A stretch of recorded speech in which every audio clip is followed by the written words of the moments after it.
دا جینۍ چې دی نو د کشمیر نه خیبر میدان ته راغله، خو په خیبر میدان کې ورسره پښتنو یو عجیبه کار وکړو. دا واقعه راسره ضرور وګورئ او د نورو ملګرو سره هم شیر کړئ. ملګرو دا سیټ چې تاسو ته جینۍ ښکاري نو دا د کشمیر سره تعلق ساتي. دا یو کشمیر یو سټوډنټ وه، په یونیورسټۍ کې سبق وایو. و دې خواهش و چې زه لاړه شم خیبر میدان ته او د پښتنو سره شریک شم. و دې چې کومه مور او پلار او ورور نو هغه منع کړله، ویل د پښتانه چې دي نو دا حیوانان دي او دوی به تا اغوا کوي او تا ته به دوی نقصان در ورسوي. نو دې جینۍ ورته وویل که نه، ویل ما تاریخ لوستلی دی، ما چې دی نو دوی روایت لوستلی دي په دنیا کې چې ټول نه اصل قوم دی، صحیح قوم دی چې هغه ښځو له تحفظ ورکوي نو هغه پښتانه دي.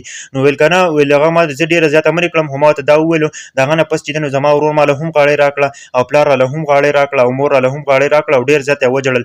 ویل د هغه نه پس چې دی نو ما دوی ته دا خبره وکړله چې د ټولو نه وفادار قوم چې دی نو دا پښتانه دي. وایي د هغه نه پس چې دی نو ما یو وړوکی ورور وایي هغه ما د ځان سره را روان کړو چې نیمې لار پورې راغی زما سره. نو هغه هم وویرېد، ویل چې زه د پښتنو سرزمین ته نه ځم، د پښتنو علاقې ته نه ځم، پښتنو ته زږي ته نه ځم خیبر میدان ته، ځکه چې هلته به ما ته نقصان در ورسي، زه ډېر زیات یېرېږم.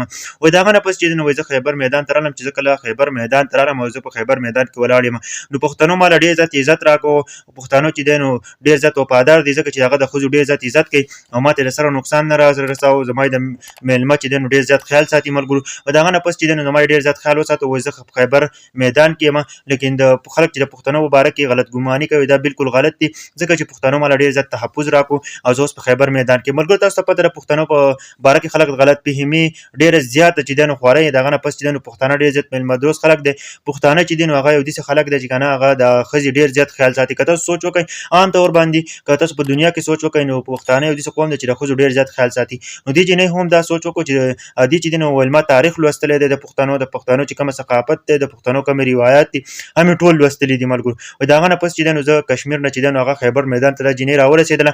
نو بلکې دا چې پښتانه له ټولو له پکار دی که نه چې داسې خلکو عزت وکړي، ځکه چې دا د پښتنو دپاره روانه ده، په جرګه کې شریکه شوه.